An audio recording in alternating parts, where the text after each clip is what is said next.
கல்லூரி ஓசூரின் முதல்வர் முனைவர் சா. பாக்கியமணி அம்மா அவர்களை கல்லூரி ஆண்டறிக்கை வாசிக்க அன்புடன் அழைக்கின்றனர். கல்லூரி தமிழ்நாடு அரசால் 14/6/2013 அன்று தொடங்கப்பட்டது. தற்போது இளங்கலை பாடப்பிரிவில் 1362 மாணவ மாணவிகளும் முதுகலை பாடப்பிரிவில் 97 மாணவ மாணவிகளுமாக மொத்தமாக 1457 மாணவர்கள் கல்லூரியில் உயர்கல்வி பெற்று வருகின்றனர் என்பது குறிப்பிடத்தக்கது. 21 நிரந்தர பேராசிரியர்கள், 20 கௌரவ விரிவுரையாளர்கள், பெற்றோர் ஆசிரியர் சங்கத்தை சேர்ந்த 12 ஆசிரியர்கள், 6 அலுவலக பணியாளர்கள் மற்றும் தூய்மை பணியாளர்கள் கல்லூரியில் பணிபுரிந்து வருகின்றனர்.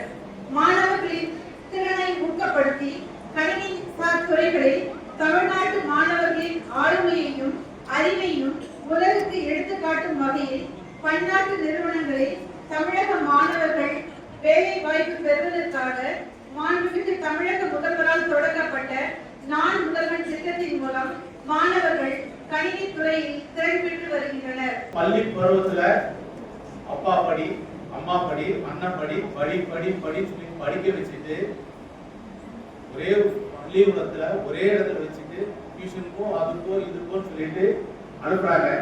அனுப்புன உடனே படிச்சு பாஸ் பண்ணி பிளஸ் முடிச்ச உடனே காலேஜ்ல எல்லாத்தையும் தூக்கி போட்டு ஓடி வந்து எல்லாரும் ஒரே சந்தோஷமா எனக்கு கழட்டி விட்டுட்டாங்க சொல்லிட்டு வரீங்க. இது மிகப்பெரிய தவறு. அங்க கொடுத்த ஒழுக்கத்தை படின்னு சொன்னதை இங்க வந்து படிக்கணும். ஏன் என்ன காரணம்னா அங்க வந்து பேசிக் கொடுத்துட்டாங்க, இங்க வந்து அட்வான்ஸா கொடுக்குறாங்க. அவங்க ஒரு கருத்தை மட்டும் தான் சொல்லுவாங்க, அந்த கருத்தை பின்பற்றி நீங்க தான் போகணும். அதுதான் வந்து கல்லூரி.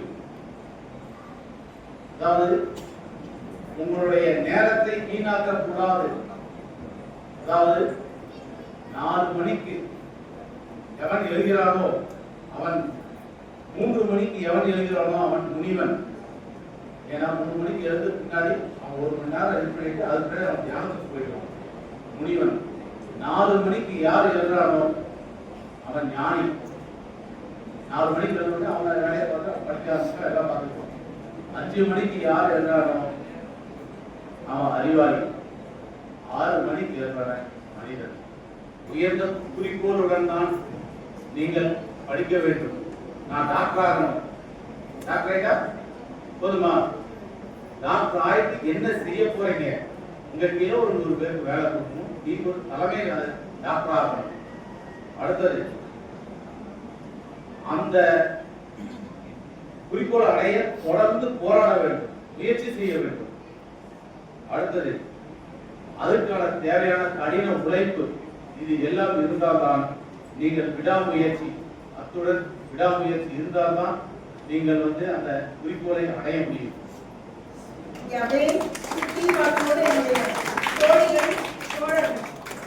எல்லாருமே எனக்கு என்னுடைய கல்லூரியை விட்டு வெளியே வந்த ஒரு உணர்வே இல்லை. எப்படியாவது எங்க காலேஜுக்கு நான் லீவ் போடணும்னு நினைச்சு லீவோ ஓடியோ போடுவேன். நானும் சாமர்த்தியமா போட்டுட்டேன்னு நினைச்சுக்குவேன். நிறைய விஷயம் நம்ம நினைச்சுக்கிறது தான் நினைச்சுக்குவேன். ஆனா அதை மறந்துடாதபடி ஏதாவது நடக்கும். அதை விட அங்கேயே இருக்கிற மாதிரியே ஒரு உணர்வை கொடுக்குற மாதிரி நடக்கும். நம்முடைய சக தோழர் ரவிச்சந்திரன் ஐயா அந்த உணர்வை எனக்கு கொடுத்துட்டார்.